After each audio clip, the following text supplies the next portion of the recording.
खौसेथि बर' सुबुं आफादनि 12थि गायसनथाइ साना दिनै जानानै थांबाय। खौसेथि बर' सुबुं आफादनि 12थि गायसनथाइ सानखौ दिनै सानसेनि हाबाफारि लानानै नलबारि जिल्लानि बेन्दोंआव थानाय सागेरकुसियाव थानाय श्री श्री दुर्गा मन्दिरनि नब्लाङाव मोनसे मेहेरगोनां जानानै थाङो। मख'नो गोनांदि 2015 मायथाइनि 18 जुलाइआ इउनाइटेड बड' पिपल्स अर्गेनाइजेशन खौसेथि बर' सुबुं आफादखौ दाफुंनाय जादोंमोन। 2015 मायथाइनिफ्राय बेबायदिनो फैयै फैयै दिनै इउनाइटेड बड' पिपल्स अर्गेनाइजेशन खौसेथि बर' सुबुं आफादखौ दाफुंनानै लानाय जादोंमन। बर' हारिनि थामोनथा रैखाथिनि थांखिखौ लानानैनो गायसननाय जादोंमोन। बिटिसिनि बायजोआव थानाय बर' हारिखौ खौसे खालामनाय आरो बिटिसिनि बायजोआव थानाय बर' हारिखौ जौगाहोनायनि थांखिजों बे आफादखौ गायसननाय जादोंमोन होननानै फोरमायदों। बे लेखायैनो दिनै खौसेथि बर' सुबुं आफादनि बानजायनायाव 12थि गायसनथाइ सानजों लोब्बा लाखिनानै बिटिसि एबा बिटिआरनि बायजोआव थानाय मोन 22 जिल्लाखौ लानानै 12थि गायसनथाइ सानखौ खुंफुंनाय जायो। खौसेथि बर' सुबुं आफादनि 12थि गायसनथाइ सानजों लोब्बा लाखिनानै फुंबिलिनि 9 रिंगायाव खौसेथि बर' सुबुं आफादनि फिरफिलाखौ बिरहोनाय जायो। फिरफिलाखौ बिरहोयो खौसेथि बर' सुबुं आफादनि आफादगिरि मुस्रि मनरन्जन बसुमतारी बिथाङा फिरफिलाखौ बिरहोयो। बेजों लोगोसे बे मेलाव जर'खा आलासि महरै बाहागो लायो बर' थुनलाइ आफादनि गाहाय नेहाथारि नीलकान्त गयारी बिथाङा। बे हाबाफारिया जोबनानै थांनायनि उनावनो मुंख्लंफोरनिसिम बिबार बावनाय जायो। बिबारखौ बावजेनो इउबिपिअनि बोसोनगिरि शुक्लेश्वर गयारी बिथाङा बाहागो लानानै हाबाफारिखौ बेखेवनानै होयो। बे हाबाफारिया जोबनानै थांनायनि उनावनो 2025 मायथाइनि मेट्रिक आनजादाव टप 5 मासियाव आवग्रिनो हानाय आरो जौसिन थाखोनि बिगियान, आरिमु आरो फालांगियारि स्ट्रिमाव टप 5 आवग्रिनो हानाय फरायसा फरायसुलि बिथांमोनखौ मान बावनाय आरो बरायनाय हाबाफारि लायो। बेजों लोगोसेयैनो साफ्रोमबो फरायसाफोरनो बर' कसारी गाव हायुङारि खुंथायनि BKWSनि सोलोंथाइ बिफाननिफ्राय 10,000 राङै अनसुंथाइ होनाय जायो।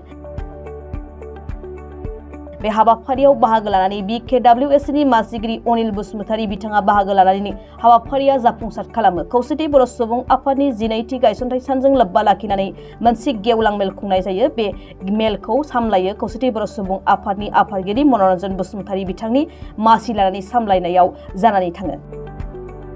बे गेवलां मेलाव गायालासि महरै बाहागो लायो BKWSनि गाहाय खुंगिरि मिहिनेश्वर बसुमतारी बिथाङा बाहागो लायो। बिथांजों लोगोसे बे हाबाफारियाव बाहागो लायो BKWSनि मावफुं सोद्रोमा आरो खौसेथि बर' सुबुं आफादनि साफ्रोमबो दैदेनगिरि आरो गोबां रायजो राजानि नुजाथिनायाव जानानै थाङो।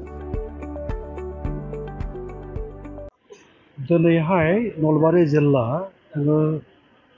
सागेरकुसि बावहाय खौसेथि बर' सुबुं आफादनि थुंगा 12थि गायसनथाइ सान बेखौ फालिनो जे थांखि लादोंमोन बे थांखि बायदि दिनै हाबाफारिखौ नुजाफैनो मोनदों। आं इनाय गोजोननाय मोन्दों। गुबैयैहाय खौसेथि बर' सुबुं आफाद बेयो 12 बोसोराव आगान सुरबाय। बे 12 बोसोरनि गेजेराव जोङो माखासे खामानि मावबोबाय बिटिसिनि बायजोआव थानानै। बिटिसिनि बायजोनि बर'फोरनि राजखान्थि जेंनाखौ लानानै, सोलोंथाइ जेंनाखौ लानानै आरो माहारियारि जायफोर जेंनाफोर दङ, राव हारिमु थुनलाइ गासैबो जेंनाफोरखौ लानानै खौसेथि बर' सुबुं आफादा हाबा मावगासिनो दङ। दा जाफुंनायनि बाथ्रा बुङोबा बा जाफुंनि बाथ्राफोरखौ सावरायनांगौ जायोबा गोबां मावनो गोनां दंबावो। जों बेवहाय खौसेयै जों खामानिखौ मावलांनांगोन, बे सैथो बाथ्रा। बाथ्राया जोङो जोंनि थानाय जि दाबि दावाफोर जायखौ जोङो बिटिआर गोरोबथानि गेजेरजों लाना फैदों, बेफोरनि दफाफ्रा दाबो मावफुंजाजोबाखै। माखासे मावफुंनो गोनां दंबावो आरो आबुं मावफुंनायखौ जोङो आरोबाव एसे सम जों नेबावनांगोन। मिजिंथिदों जोङो फैगौ 2022 मायथाइनि आसाम एसेम्बलि इलेक्सननि बा बिसायख'थिनि सिगां माखासे गोनांथार जि जोंनि दाबिफोर दङ, जेंनाफोरखौ जों मावफुंजागोन होनना जोंहा फोथायनाय दङ। दा जायखि जाया दिनैनि नैबे समा 18 जुलाइ 2014 मायथाइमोन। बेयो थांनाय 2014 मायथाइ सानजारा नोगोर सिमोनसापुर धेमाजि जिल्लानि सिङाव थानाय बावहाय खौसेथि बर' सुबुं आफादखौ जोनोम होनाय जादों। आरो बेनि गेजेरजों दिनैहाय जोङो खौसेथि बर' सुबुं आफादा थांनाय 2020 मायथाइनि 27 जानुवारियाव जालांनाय बर'नि 3थि गोजोन गोरोबथायाव मोनसे सागानगिरि आफाद हिसाबैबो जोङो बाहागो लाबोबाय। आरो बेनि गेजेरजों बर' कसारी अनसाय गावारि खुंथाया दिनै दाफुंजाबाय। नाथायबा दाबो गोबां खामानि मावनो जा आद्रा दङ। जाय आद्रा खामानिफोरखौ जों मावफुङाबा बिसायख'थिसिम थांनो हानाय नङा।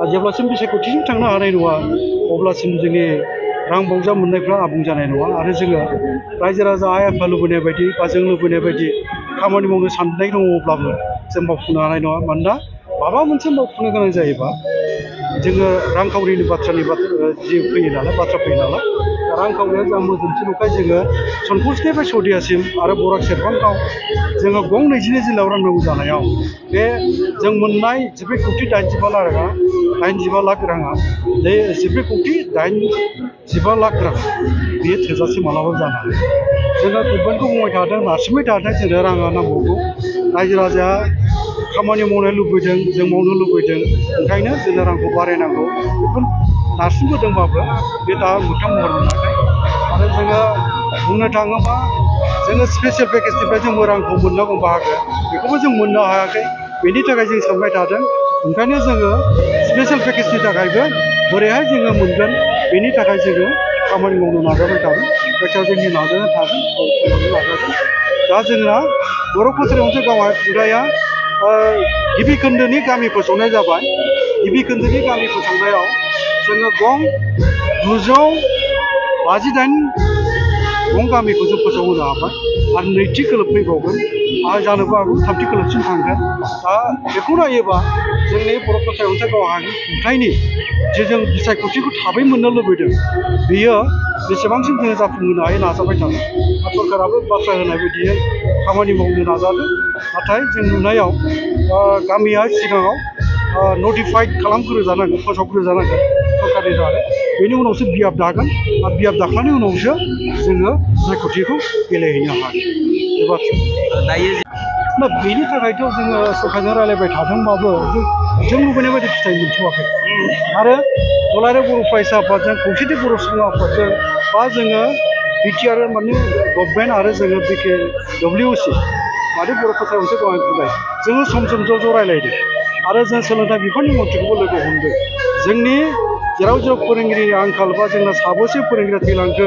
साबेसे फोरोंगिरिया रिटायारमेन्ट जालांखो बे खालि पस्टफ्राव जोंनि बिजाथि सोसननांगौ बर' फोरोंगिरि सोसननांगौ बर' स्कुलखौ सरकारि खालामनांगौ होननानै जों दाबि होबोबाय थादोंबाबो बे जों लुबैनाय बायदि जायाखै बाथ्रा होनानै दोनदों गिबि मन्थ्रि आरो सोलोंथाइ बिफाननि मन्थ्रिया थाबैनो बिटिसिनि बायजोआव मोनसे स्पेसियेल रिक्रुटमेन्ट खालामनानै बे आंखालखौ सुफुंना होगोन होननानै बाथ्रा होनाय दं दायो जों नुनो मोनो बेयो माने जोङो लुबैनाय आरो सरकारनि मावनाय बावहाय माखासे मालाबा जों मोनथिस्लाबै माबा जेंना आरो सरकारहाबो गावस्रा एजेन्डा थायो बे हिसाबैनो जि मोनसे जोङो लुबैयो बा जों जाय समाव जाजानायखौ लुबैयो बेबायदि जानांगौखौ जों हारसिं मिजिं थानो हागौ जोंसो लुबैनो हागौ नाथाय सरकारा जोंनि लुबैनाय आरो जोंनि साननायजों खारफाजोबनो हाया माखासे जेंना थायो बिथांमोनहा अब्लाबो जा फोथायनाय दं दिनैनि मानगोनां गिबि मन्थ्रि डक्टर हेमन्त बिश्व सार आरो लोगोसे डक्टर अनुज पेगु बिथांमोननि दैदेननायाव आरो मानगोनां जोंहा बिश्व दैमारि बिथां दङ